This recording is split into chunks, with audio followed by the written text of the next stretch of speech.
اعوذ باللہ من الشیطان الرجیم بسم اللہ الرحمن الرحیم الحمد للہ رب العالمین والصلاة والسلام علی سید المرسلین سیدنا و نبینا و شفیعنا و مولانا محمد وآلہ واصحابہ وازواجہ وذریاتہ اجمعین رب اشرح لی صدری ویسر لی امری واحلل عقدۃ من لسانی یفقہوا قولی۔ امید ہے آپ سب خیریت سے ہوں گے۔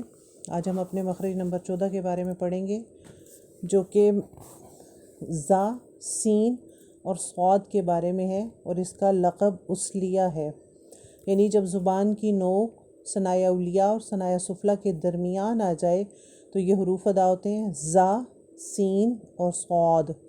ان کو حروف صفیریہ بھی کہتے ہیں، صفیر سیٹی کو کہتے ہیں۔ ان کی ایک ساؤنڈ ہوتی ہے ان کی ادائیگی، کہ جب ان حروف کی ادائیگی کی جاتی ہے تو ایک سیٹی کی آواز آتی ہے۔ تو اسی طرح سے زا، سین اور صاد، ان کا تھوڑا سا فرق ہے۔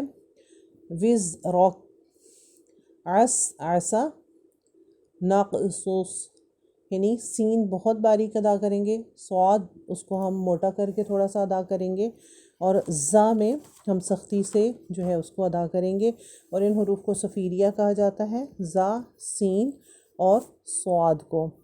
اس کے بعد ہمارے پاس مخرج نمبر 15 آتا ہے، فا کا مخرج ہے، جو کہ شفویہ ہے، یعنی ہمارے ہونٹ اس میں استعمال ہوتے ہیں، یعنی ثنایا علیہ کا سرا جب ہمارے نچلے ہونٹ کے شکم سے لگتا ہے تو فا ادا ہوتا ہے، یعنی ہونٹ کے جو اندر والا حصہ ہمارا ہے اس میں ہمارا اوپر والے 2 دانت لگیں، اور اس سے شفوی کہتے ہیں، جیسے نف، سن، نف، سن۔ اور اس کے بعد مخرج نمبر 16 ہمارے پاس جو ہے وہ ہمارے دونوں ہونٹ ہیں، اور ان دونوں ہونٹوں سے ہمارے 3 حروف ادا ہوتے ہیں، با، میم، واؤ۔ ان کا لقب بھی شفویہ ہے، اور اس کو یعنی واؤ غیر مدہ جو ہوتا ہے، مدہ تو وہ ہوگا کہ جو جوفیہ حروف میں سے ہے اور اس سے پہلے پیش آئے۔ با ہونٹوں کی تری سے ادا ہوتی ہے، جو ہمارے ہونٹوں کا تر حصہ ہوتا ہے، اور اس کو بحری بھی کہتے ہیں۔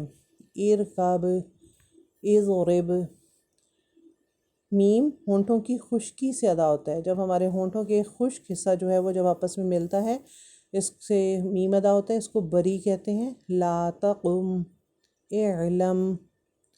واؤ دونوں ہونٹوں کو گول کر کے ناتمام بند کرنے سے ادا ہوتی ہے، واؤ یعنی دونوں ہونٹوں کو ہم گول کریں گے۔ یومن، قول، اس میں بھی واؤ شفویہ ہے۔ یہ با، میم اور واؤ، ان تینوں حروفوں کو شفویہ کہیں گے۔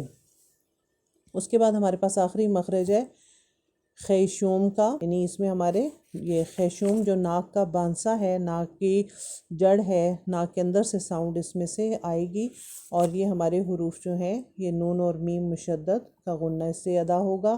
ہمارے جو اس کی ادائیگی ہے ہمارے مخرج کی وہ الحمدللہ مکمل ہو چکی۔ 17 مخارج ہم لوگوں نے پڑھ لیے ہیں، اور ان کا ایک جلدی سے ہم تجزیہ بھی کر دیتے ہیں کہ ہم پہلا مخرج جو ہمارا ہے وہ مدہ ہے، اور وہ واؤ، الف اور یا، ان کو حروف مدہ کہتے ہیں۔ مخرج نمبر 2، 3 اور 4 جو ہیں وہ 6 حروف ہیں جو ہمارے حروف حلقی میں شامل ہوتے ہیں، حمزہ، ہا، عین، ہا، غین، خا۔ مخرج نمبر ہمارا 5 اور 6 جو 2 حرف ہیں، قاف اور کاف، ان حروف کو لہاتیہ کہتے ہیں۔ مخرج نمبر 7 والے 3 حروف جو ہمارے پاس ہیں، جیم، شین، یا، جو حروف شجریہ ہیں۔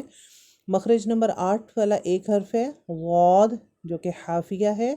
مخرج نمبر 9، 10 اور 11 والے 3 حروف، لام، نون، را، ان کو طرفیہ یا ذلکیہ کہا جاتا ہے۔ مخرج نمبر 12 والے 3 حروف ہمارے ہیں، تا، طا، دال، تا، یہ نطعیہ کہلاتے ہیں۔ اور مخرج نمبر 13 والے 3 حروف ہیں، ضا، ذال، ثا، ان حروف کو لثویہ کہتے ہیں۔